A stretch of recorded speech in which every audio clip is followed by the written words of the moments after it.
We're seeing a lot of people with Achilles problems at the moment as marathon trainers ramping up. We're 5-6 weeks into training, and if you haven't got a history of running and you start ramping up your training, one of the structures that can become overloaded is the Achilles tendon.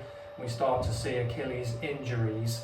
Now, what I do here at the clinic is I ultrasound scan the Achilles tendon as part of my assessment, or if you're seeing one of the other staff here and they think you have an Achilles tendon problem, they can refer you to me for an Achilles ultrasound scan.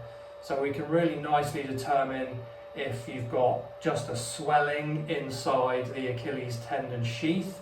Now that will need to be managed. It's primarily inflammatory, and it can just nicely managed with ice and anti-inflammatories over the course of a week or two, and then we can get you back running pretty quickly. We can also determine if you've got an Achilles tendinopathy, whether it's a bit more of an acute reactive tendon and we just need to adjust your load, or if it's looking a bit more like a chronic overloaded tendon that's thickened, that looks a bit darker, maybe it's got some blood vessel infiltration into it, and that might need to be shock waved alongside an Achilles rehab program. We can see if there's a partial Achilles tear, which might need to be managed with some PRP injections, or we can even see if it's a problem with the retroachilles bursa, precoccygeal bursa, and again that will need to be managed differently than Achilles tendinopathy.